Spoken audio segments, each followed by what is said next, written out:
Corbin from Bedford, Texas asked, what do you make of Harbaugh saying Michigan should be America's team? Now, as we all know, the Atlanta Braves are America's team. Some would say the Dallas Cowboys. The Atlanta Braves are America's team. But I digress. In college football, if we're going to have an America's team, Jim Harbaugh looked around at the podium, which he is still allowed to be at. He can't coach right now, according to the Big Ten, but he can conduct practices, and he can walk to the podium and say this. It's got to be America's team. It's got to be America's team.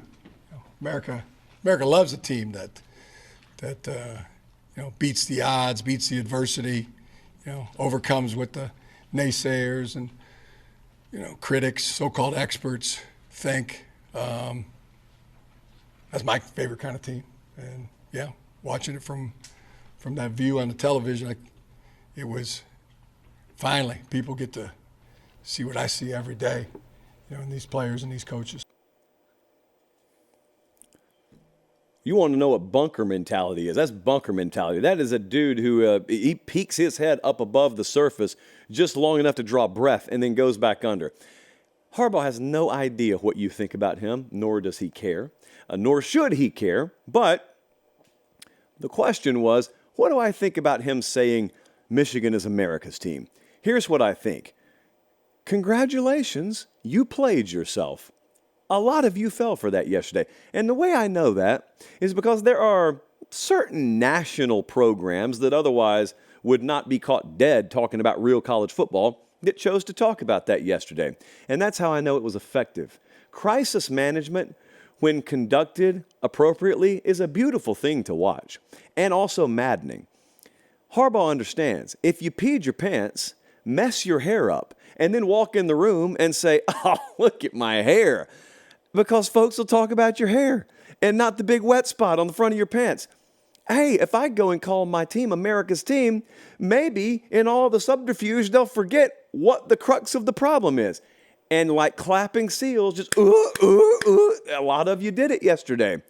I don't care who America's team is. And if you're anti-Michigan out there, nor should you, remember, at the heart of the matter, not the Don Henley song, but the actual investigation going on right now, it's did these folks steal signs? What is it? Was it illegal? Did he know? And what's the punishment going to be? Now, what else is rubbing people the wrong way about Michigan is they've had the audacity to fight this thing at every turn. And I say the word audacity sarcastically because what they're doing is what you should do. What Michigan's doing right now is what you should do. Now, if we draw a line in the sand, okay, so Connor Stalions allegedly does what he did. Whatever you think about that, he does what he did. From that point forward, when they start to come after you, you fight. You have the audacity to fight. You don't just bend over and take whatever the NCAA or your conference is going to deal out. That's how you become irrelevant and an afterthought as a program. You look to your left and right and you see some of your comrades who have been foolish enough to think, oh, if we just work with the NCAA, if we just work with the conference. No. Especially if you're Michigan and you have some of the alumni you have there in the court system and in the legal community, you fight. And just on principle, you fight anyway. I don't know how that's going to turn out. Big day coming up Friday. Harbaugh talked about that as well. But, hey, the storm is winding down for them. I really believe this. I believe the storm is winding down for Michigan. Whatever's going to happen at this point, the ball's already in motion. And like I told you the other day, this is a player-led team. The culture is rock solid. Harbaugh got forced to take his hands off the wheel, and the car stayed straight as an arrow. That's because you got a bunch of multi-year starters, including that quarterback in that locker room. You got a really good coaching staff. They're fully capable, whether he's on the sideline or not. He's conducting practice every week. He's installing game plan. He has everything to do with what's going to happen on the field. He just doesn't get to stand at his usual spot. He doesn't get to decide when their timeouts are called. By and large, this thing will run itself at this point. The storm, as far as Michigan, is winding down because their 2023 season is not going to be derailed.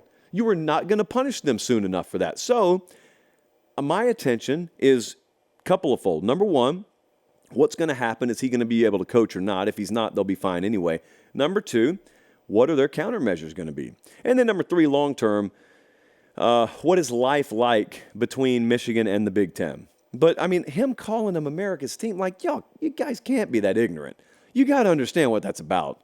I hope, well, actually, maybe some people aren't sharp enough to understand what he was doing because it worked. So good for Jim Harbaugh. I don't think I've said those words lately, but good for Jim Harbaugh.